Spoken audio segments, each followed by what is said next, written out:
Welcome to All Points in Between.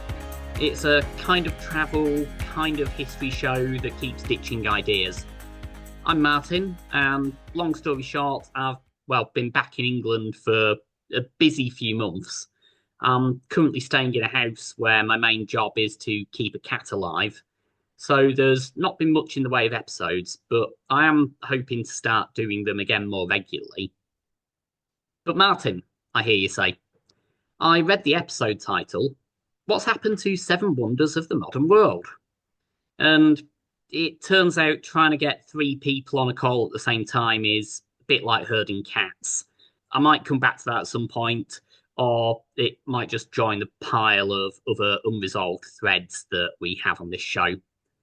It'll fit nicely there, perched on top of the iron ore train, next to some stuff about Ibn Battuta. But anyway, we'll get to it. In the meantime, I've decided to throw in some more new ideas that will end up on the scrap heap within several weeks. And this episode's going to be on YouTube. So there are some slides with pictures that explain the story that I'm telling, and I'll put a link to the YouTube video in the episode description. But it should work well as audio too, if you're doing this while driving or whatever else it is that you do with your time. If I start getting a bit too referential about the pictures, then that's okay, because I do have my partner in history with me to drag me back into line. It's Matt. Hello. I wasn't sure how enthusiastic I needed to be because at first it felt like I needed a bigger intro, but now I feel like I need to be more sedate. Yeah, It's I will describe every picture in such detail that anyone listening to this podcast will not feel like they're missing out. I mean, yeah, it's going to be amazing. Going to set some high expectations. painting a picture with your words more than I could ever do. Exactly. Yes, yes. For example, shall I start? I mean, we have a picture in front of us right now, right, Martin? Yeah, sure. Tell us what we're looking at. Yeah, it's a yellow church. It's a yellow church. It is, yes. Yellow, yeah, yeah, yeah. That's what I'm seeing. Yellow and boxy. And can Matt, I forgot to ask you this before we started recording, but can you see my mouse pointer?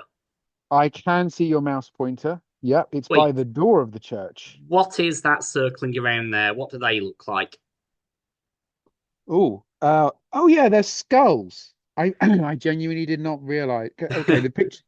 Yeah, all right. Now there's maybe some things I should have mentioned. The Yeah, church has skulls built into it. Yeah. yeah. Hmm.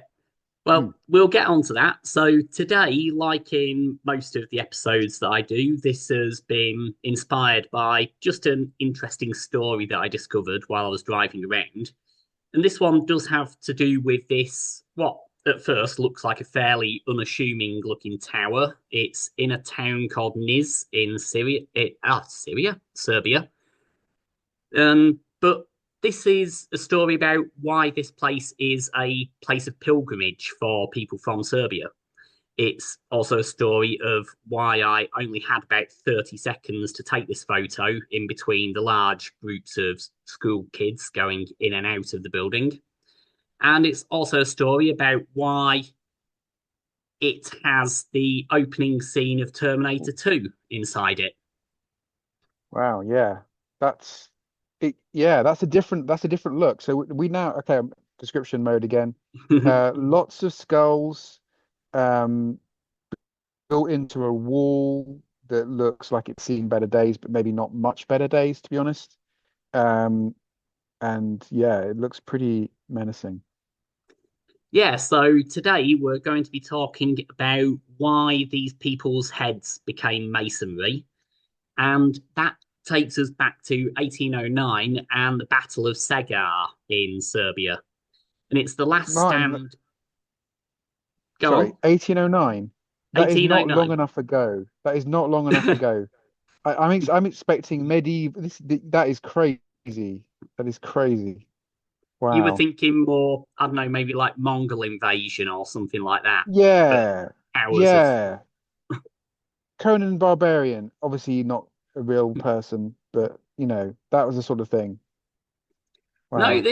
this is very much if we were still doing our wonders of the modern world, well, it could be a candidate in terms of the date it was built. Not really sure it makes it on other accounts, but technically part of the modern world according to our set of vague rules that we invented for ourselves. I But mean, your list is your list, Martin. And I've not, by the way, I've not given up hope on that. We'll get there. Three people can sometimes have a conversation at some point, one it day. it will happen. Well, I'm just waiting for, I don't know, Adam to have children, and then he'll be looking for opportunities to get away from the world and talk to us or something like that. We'll sort it I mean, for the record, it's me that's a difficult one, but yeah, let's continue. out. Yeah, so we're looking at this battle called Battle of Segar, and it happened in 1809, and it was the last stand of this Serbian guerrilla leader called Stephen Sindelic, which I have, as usual, pronounced probably terribly. And also just looking at the, well, questionable PR of the side that defeated him. So we'll get on to how this ended up happening. But first, we need to go back to some old friends. So, our old friends here are the Ottoman Empire, here represented by the current managers of Istanbul, who are also quite into their various weaponry and conquest, and also big fans of cats. I'm with So, him on that. That's yeah, I mean, technically, the cats do manage Istanbul. They don't have a lot of say over foreign policy, but if you're there, yeah, it really is them who are in control. So the Ottomans, they do come up in a lot of my stories just because of over the last year or so, the bits of the world that I've been traveling to. For anybody who is new to the show or hasn't listened to very much of this before, the Ottomans were an empire back in the, well, emerged in the late Middle Ages, came out of Central Asia, made pretty short work of the what was left of the Eastern Roman Empire, and they conquered Istanbul in 1453, during which time they were also carrying on into the Balkans and into Central Europe. On the way up there, they defeated a previous subject of the show, a guy called Skanderbeg in Albania. So if you want to hear a little bit more about Albanians fighting Ottomans, then you can go listen to that as well. They made it up as far as Vienna, which was about their largest extent into Europe. And Matt has been introducing me to Sabaton and some of their songs about the defense of Vienna. yeah, that song was immediately in my head as soon as you were talking about that. It's a good one. You got to link that song. It's good. I don't know. We might get a copyright strike if I put it in. No, Um, just like a link to their yeah, I'm not suggesting you start singing or anything. I mean, God forbid. Let's not get you sued. and the winter says, I think I can do that much of it before I get in Especially trouble. because you got the tune terribly wrong. It was close enough. It's a song about winged hussars who will not It feature is. at all in the rest of this Yeah. episode, but there they are. So at this point, early Middle Ages, well, late Middle Ages, early modern era, the Ottoman Empire are the major power player really in the southeast of Europe. But the period that we're talking about is a little later. We're talking about the 19th century. So at this point, Serbia has been under the control of the Ottoman Empire since 1389. At the period that we're talking about, the Ottoman Empire is considered by most people to be past its best.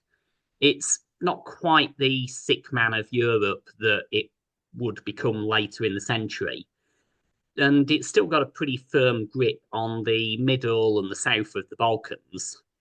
So I've just put up here the territories that the Ottomans held, and it's got a comparison with modern Serbia. Ignore that bit there because that is Kosovo these days. and I'm sure that will get us a whole bunch of comments about whether that is or is not Serbia. But this red line is essentially what is Serbia and Kosovo in the modern era. And you can see the Ottoman territory covers most of the country, follows the Danube. This is the Danube River, by the way. And that's the extent of the empire at the time that we're talking about here. The territory of Serbia, it's split between the Ottomans and the Austro-Hungarian Empire, who, because I got this map for free from Wikipedia, it's written in Spanish. So I was going yeah, to say, why is this map in Spanish? um, because it was freely available, and I'm lazy, Okay. Yeah. and we might have Spanish listeners, or maybe you want to learn Spanish. Yeah. But yeah, so it is split between Territorios de los Habsburgo and Imperio Mm. Ottomano. And they, yeah, Imperio Ottomano control about the bottom two-thirds of Serbia. And Belgrade, the modern day capital, is sat here on the border.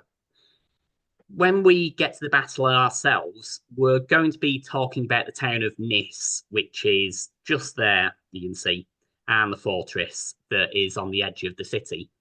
So the other picture here is the fortress of Nis, which was obviously occupied by the Ottomans at the time. It's going back to being a travel show for the next 10 seconds. It is quite an interesting place to go and see. The fortress is still more or less standing. We'll get into why it is still standing and wasn't destroyed a little later on because the guys who were holding the fortress end up winning. But so this is the broad territory that we are talking about in this. So before I get on to the Battle of Segar itself, I'm going to just go through a little bit about the uprising and why it ended up happening. So the uprising, it started in 1804, and the Serbs had they've been subject to a lot of things that you often see happening to colonized people. They were taxed more, faced a lot of discrimination. In our Skanderbeg episodes, we talked about the Devshirme system, which even in the early 1800s was still in effect. So, for anyone who's not listened to those, the Devshirme system is essentially where Christian families had to give up one or more of their sons to go to the central court in Istanbul normally and train to become soldiers there. So, yeah, that's still a bit of an issue during this period. But as well as that, Serbia was beginning to grow into quite a major entity in its own right. So, at this time, at the time when the rebellion kicks off, Belgrade, which is the capital of Serbia these days, it was the second largest city in Ottoman Europe after Istanbul. It had about 100,000 people there and was really one of the major cities in the Balkans in its own right. During the late 1780s, Austria and the Ottoman Empire had a war with each other, and the Austrians, what were they called now? Habsburg. Territorio Los Habsburgos or something like that, wasn't it? Yes. But yeah, the Austrians anyway. They captured and occupied Belgrade in the late 1780s, and they were generally supported by the Serbs who were living there, who preferred being under the Christian Habsburgs to the Muslim Ottomans. At the end of this war between the Ottomans and Austria, Belgrade was brought back under Ottoman control as part of the peace. And a guy called Hadzi Mustafa Pasha was sent to be the governor of the region. He's the guy with, hang on, I'm going to have to move my window. He's the guy with the nice hat here. And yeah, you might be able to see from the picture, gives away a bit of a spoiler as to what ends up happening to him. But While he was in power, he did try to make some reforms to appease the Serbs and try and head off any further rebellions. These included increasing trading rights for people. He introduced some greater religious freedoms.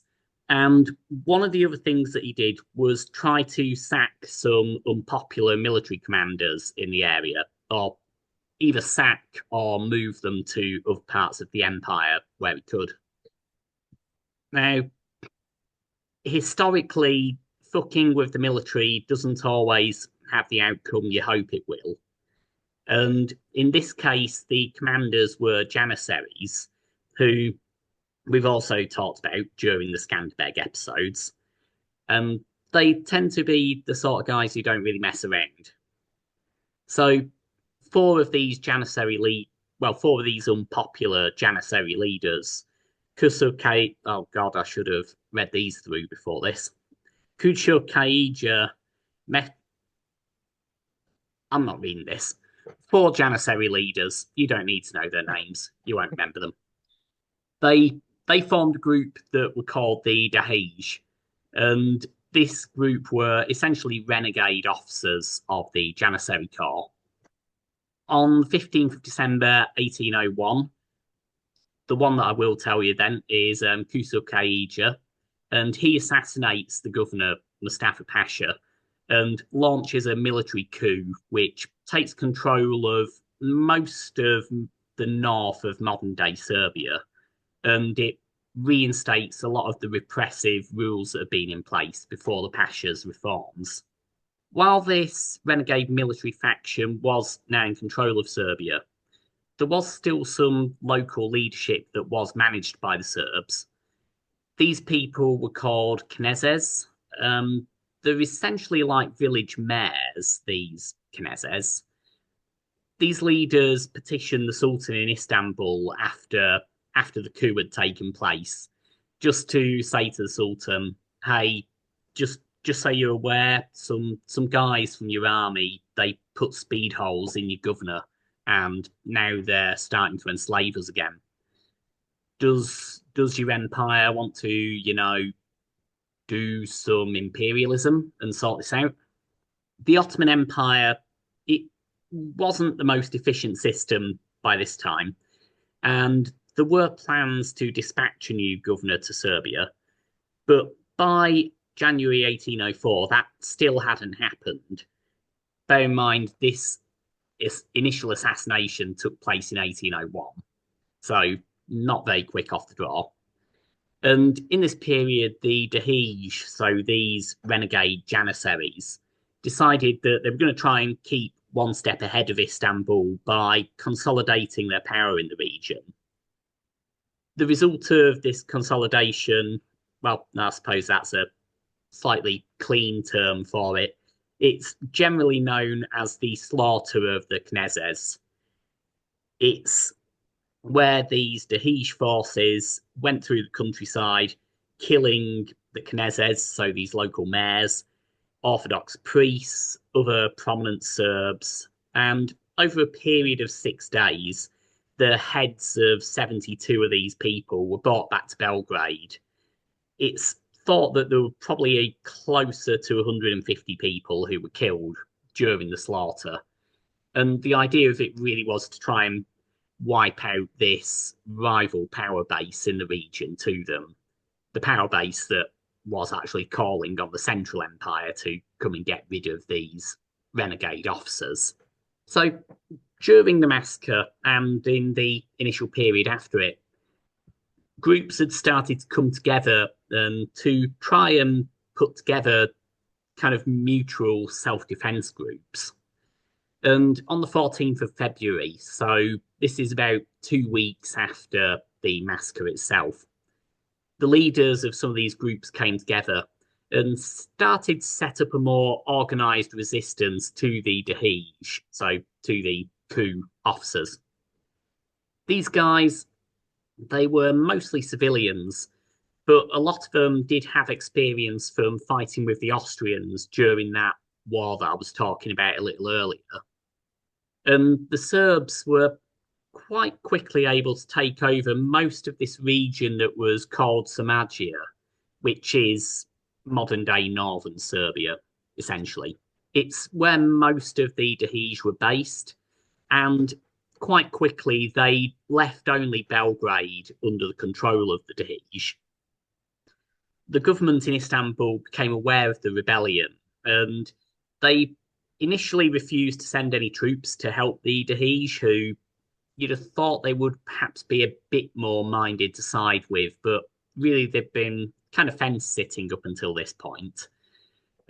They stayed out of the conflict until later in the year, so this all kicks off in February, and the Ottomans finally decide that they're going to start getting involved in this in July.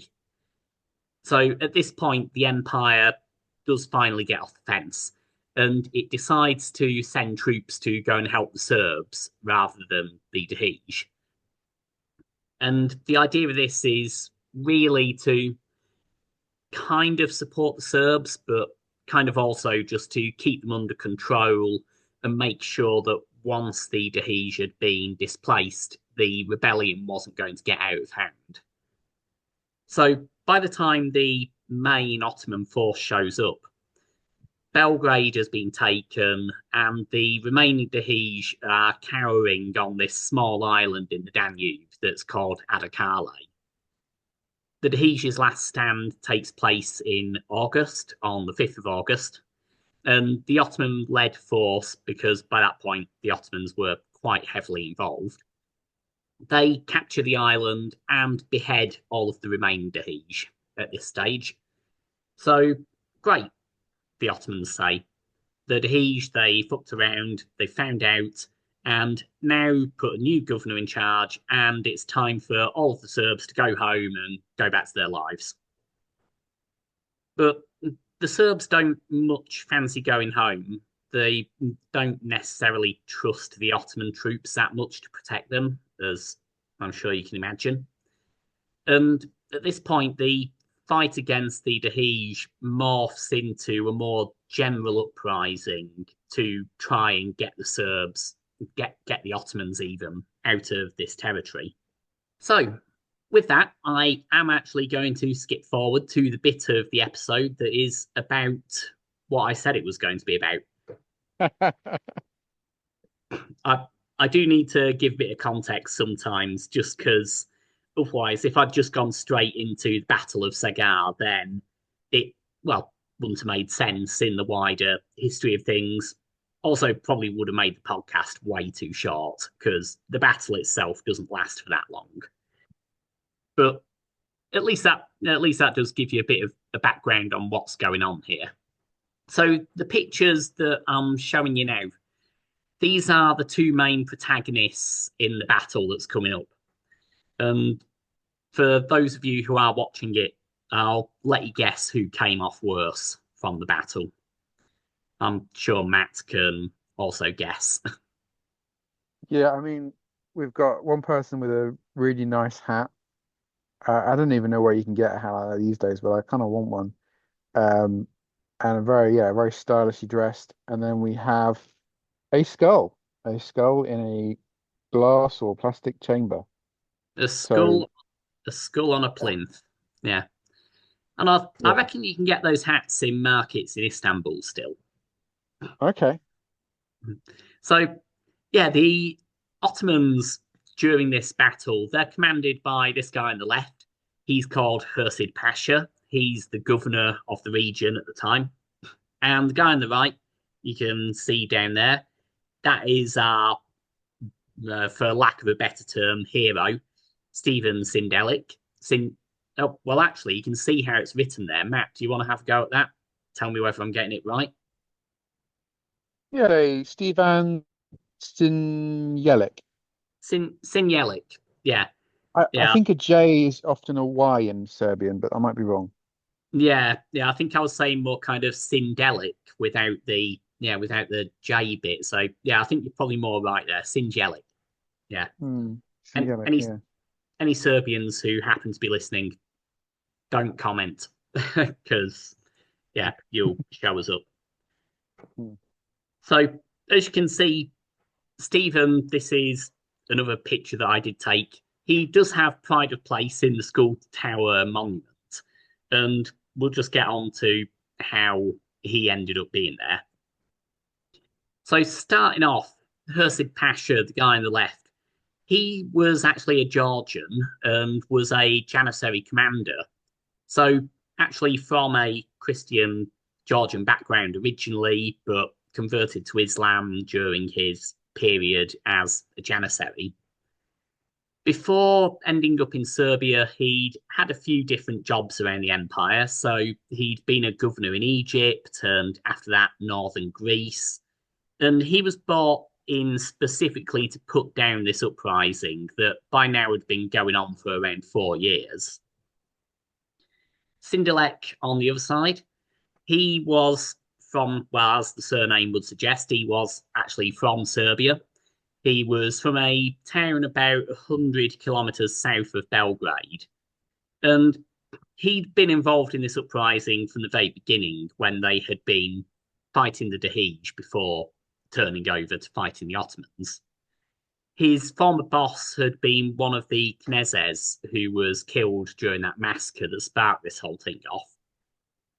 And over the years, these 4 years or so that the rebellion had been going on, he'd risen up the ranks of the rebel forces. He'd been quite an effective guerrilla commander. And at the at the Battle of Cegar that we're going to be talking about, that's what I get for talking for nearly half an hour straight. Hang on. Martin pauses to drink some beer. It's important. It helps my throat that I'm vaping. Yeah. Okay.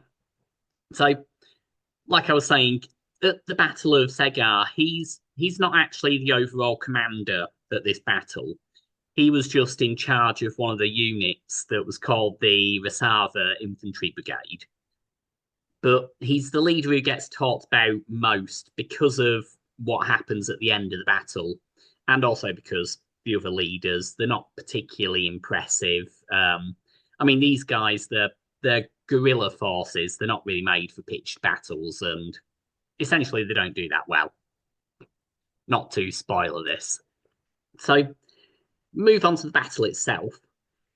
In April of 1809, Singelik's troops, along with some other units, they're besieging the fortress in the city of Niz, which is the fortress that I showed a little earlier in the show. And that's under the command of Pasha. The fort itself, it's pretty impressive. It's just across the river from the city centre these days. And it's essentially it is a self-contained town. And you might have been able to see from the picture, it's one of those, what was at the time a fairly modern layout in terms of a star pattern, makes it pretty tough to take down with cannons. And they're in a pretty good position to hold out against what is essentially a guerrilla force that doesn't really do pitched battles. In the fort and in the surrounding area, Pasha's got around 8,000 troops, and they're supported by cannons. So they've got plenty to keep them going until Ottoman reinforcements get there. During the period, the guerrilla forces do attempt several attacks on the fort, but end up getting turned back. And they're in a series of trench lines around the city of Nis. The biggest of those is is at this hill called Cegar Hill, and that's under the command of Singelik. After about 6 weeks of this siege, another 20,000 or so Ottoman troops arrive in the area to try and break it.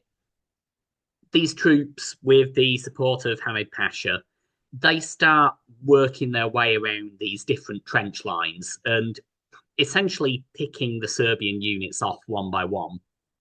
Like I was saying, the central organization isn't that great. They're not really made, well, their organizational structure isn't really made for this kind of thing.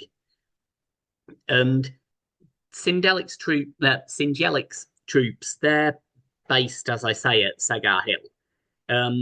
It's a hill that's about 6 kilometers north of the fortress at Niz. By the time the attack on Segar takes place, there are not only these 20,000 Ottoman troops, there's also the troops that are still under the command of Hamid Pasha. And so they are, the Serbs are worse armed, they're outnumbered about 4-1.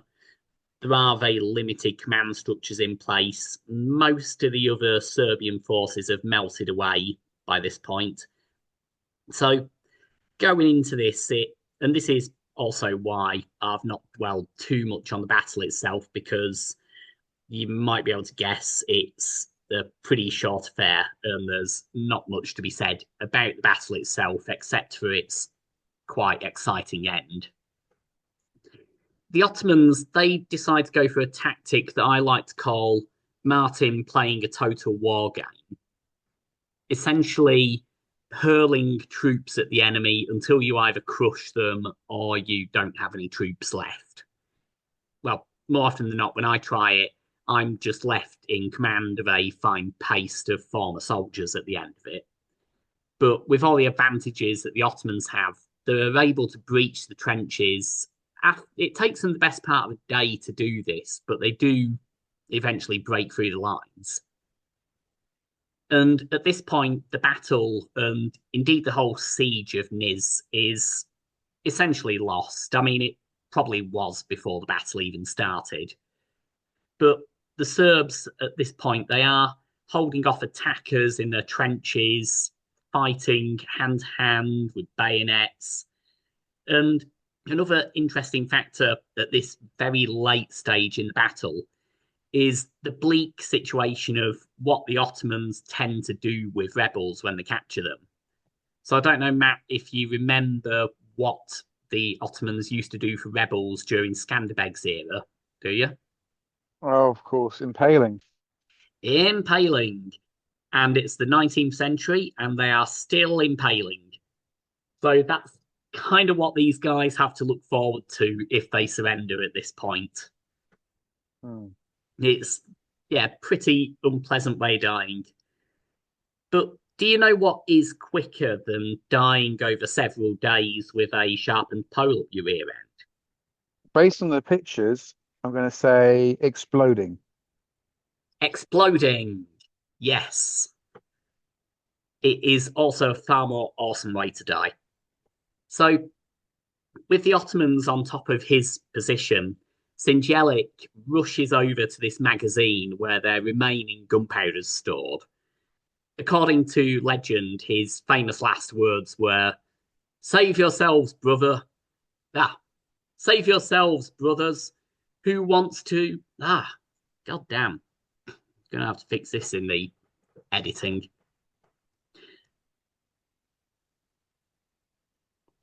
I know what's happened there. I've deleted something from my notes. Okay. Save yourselves, brothers. Who wants to stay can. Those who... No, that's it. Yeah. Sorry, it's just I've lost a chunk out of this quote, and it makes absolutely no sense when I'm trying to read it. Right, take 6. Save yourselves, brothers. Who wants to leave and who can leave? Those who stay will die. And with that, he fires his pistol into the magazine. He makes pretty short work of himself and the remaining Serbs nearby, as seen in this rather beautiful explosion picture here. According to some stories, and by this I mean an unsourced claim on Wikipedia, there were around 6,000 Ottoman troops who were killed in the explosion. I mean, there were a lot of Ottoman troops involved in the battle, but if I'm honest, I think 6,000 sounds perhaps a little ridiculous. Apart from anything, because we were just talking about how this guy's skull is apparently in the museum, well, in the Hmm. shrine.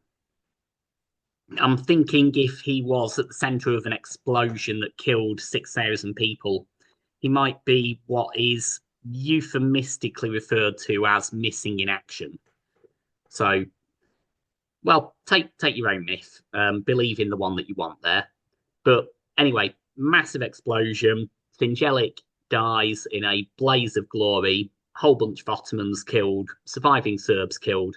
None of them have to go up on sticks. And with that, the Battle of Cegar and the Siege of Nis comes to an end. So the Ottomans didn't get the deterrence punishment that they were hoping for of putting all these people up on spikes, but they did still want a way of discouraging other Serbs from getting ideas in the future. So after the battle, Hursid Pasha orders his men to collect any Serbian heads that haven't been vaporized in Sinjelic's last stand and asks for them to be skinned and stuffed. These schools are then sent to Istanbul so that they can be viewed by the Sultan, Mahmud II.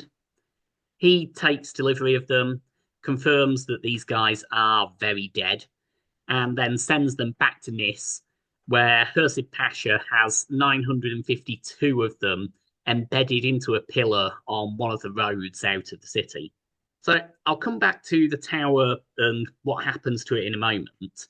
But for now, you just need to know it's sat there, it's out on the edge of town, everybody's walking past it and knows the Ottomans do this to people when things go their way.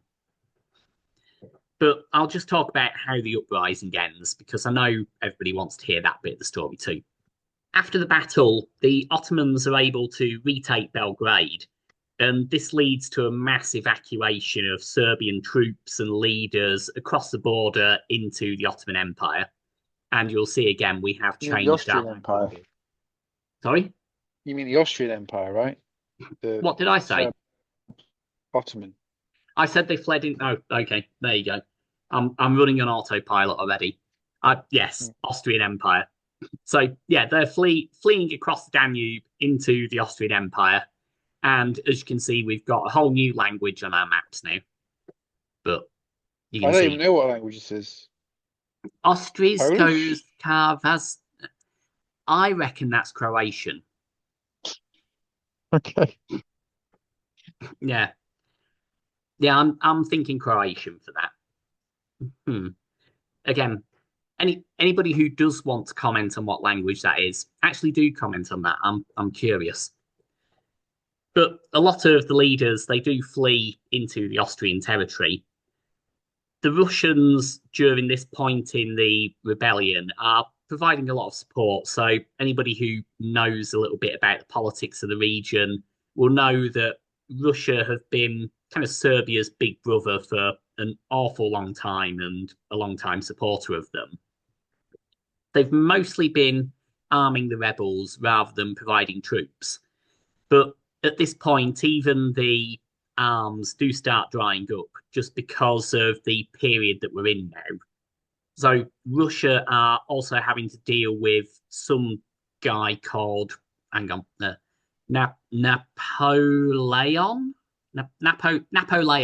Napoleon, who was causing a bit of a kerfuffle further north in some other war that you may or may not be aware of. So at this point, the Russian support there has dried up. The rebellion is really running out of steam. And the Serbian strategy becomes one of defense and trying to hold the territories that they gained.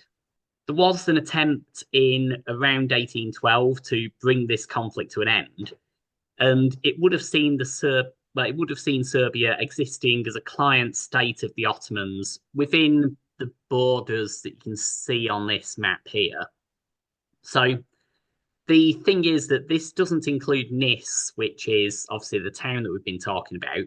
Nis is somewhere around where my mouse pointer is there. So it still sits inside the Ottoman Empire on this settlement.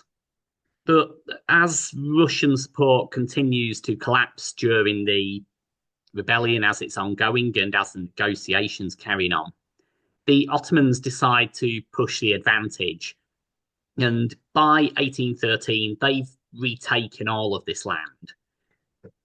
Going through there, they again do the things that conquering armies do: burning villages, murdering military aged men, sending thousands of people off into slavery into other bits of the empire.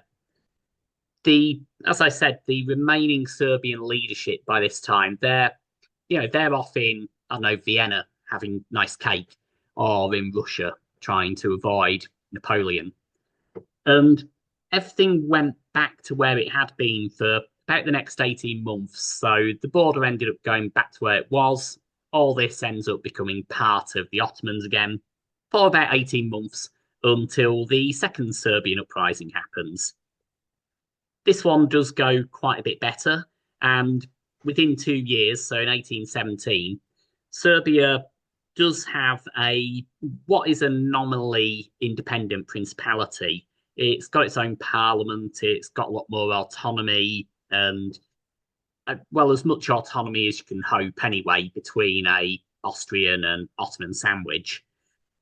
And it retains various flavours of independence from this point right up until it becomes part of Yugoslavia after the First World War. So after this uprising, this bit of Serbia becomes its own nominally independent country. But Nis, as I was saying, is down here, and it's still administered by the Ottomans, which leaves the governors of the area of question of what do we do with all these schools that are embedded into this tower? So by the 1860s, a lot of the schools had weathered away. Others had been taken either by souvenir hunters or relatives of the rebels who thought they could recognize the shape of their relatives' schools and took them off to be buried. The tower wasn't really having much of a deterrent effect anymore, if it ever had done. Mostly it just reminded people what assholes their colonizers, the Ottomans, were. And so in 1861, the last Ottoman governor of Nis orders the tower to be dismantled. But of course, why is there a school tower there now when it was ordered to be demolished? And it's still there 160 years later. The answer to that is that when the town came under Serbian control, and this is in the 1870s now, the Serbians actually decided to rebuild it. This time, not as a deterrence, but as a shrine to the people who had died fighting in the uprising and fighting for Serbia. To get back all the schools, they actually had to go and scour the town of Nis, looking for schools that they thought had been embedded in the original tower, and took them off and made them masonry again. They managed to find around 58 of the original 952 schools. And at first, they just put a small roof over the tower just to keep the rain and the weather off. But later on, they built that chapel that we saw back at the beginning of the show around it. And it is now this site that most, well, I don't know if most, but lots of school kids will go and visit at some point during their time in Serbia. And it is really this monument to Serbian nationalism. It sits alongside a lot of other monuments from other eras. So particularly during the Nazi occupation, there's a lot of stuff from there. I was going to talk a little bit about kind of the history of monuments after this point and more general nationalism, but I've decided to leave that because it almost moves into a different story at that stage. So my soapbox moment there can finish for now. So that is the story of the school tower of Nis. The end. Did you hear my clapping? I did not hear your clapping at No, all. It must have been that's good. muted out. There's background noise. Yeah, I think my microphone's too clever for that. Well, that was interesting. So, yeah, I'm surprised that such a small country managed to stay independent from Turkey for so long. Yeah, Impressive. I think like I was saying, they've always had quite a bit of backing from Russia. I think Mm. Austria quite liked having them there as a buffer state as well. Well, up until the point that another Serbian killed certain people in Sarajevo and Mhm. kicked off a whole other mess. But yeah, I think a lot of it came down to having support from outside that kept them nominally independent from that point. And yeah, it's a pretty good bit of the world to go and travel around. So bringing it back to a travel show again for about 30 seconds, the town of Nis is really nice. Like I say, there is obviously the school tower that you can go and see. The fort is still standing, so you can get in there for free. You can go and have a wander around, see almost the town within a town that's there. And if you do head up into the hills, there is a really interesting monument up there, which actually I will pull it up, seeing as I made a slide for it. There you go. You can see that one on the bottom left there. That's a monument that was made after the Second World War, and it's three fists rising out of the ground, and is a kind of partisan memorial. It's built on a site where, well, it's built on this site called Bubanj, and around 10,000 people were slaughtered there by the Nazis during the occupation. Like I say, kind of moves into another story at that point. I'll need to do it in the future, but it's a very interesting, moving place to go and see. And also, I think the Balkan Second World War memorials do absolutely slap generally. They are all these really cool brutalist structures. So, yeah, there is plenty to go and see there if you do want to go, and lots of other stories. So, that's about all I had to say. Was there any other thoughts from you, Matt? So there's 58 skulls. It doesn't feel like a lot compared to the number that there were originally. It's mostly just places where skulls were now, I guess. Yeah, that's it. So, like I say, the tower was actually demolished by the Ottomans during their period, and then the Serbians rebuilt it. So they had to actually go out and search for skulls to put in the tower. And Hmm. so, how many of these were actually soldiers and how many of them are random skulls, I don't know. But yeah, you can see that since this new version of the tower was built, yeah, there's quite a few empty spots there where they've been, I don't know, taken by souvenir hunters or they've fallen out or something at some point. But yeah, there are still 58 there, so go now before there's even fewer. Well, I think that will do us for this. The only bit that I have left to say is if you do want to get in touch with us, I have changed my social media now. So we're now on Blue Sky because partly because I only had about 30 followers on Twitter and all of them were spam bots. Also because I got to steal the handle that I wanted to have in the first place. So you can find us at All Points Pod, which is great because I was able to steal it off somebody else, and it matches our email address now, which is at allpointspod@gmail.com. So there you go. Find us on Blue Sky at allpointspod. If for whatever reason you want to find us on Twitter, you can at allpointscast. But I don't look at it very much. I don't really update it. And your only company is going to be about 30 very busty women with nudes in bio, commenting on everything. So yeah, yeah, you make your choice. You make your choice.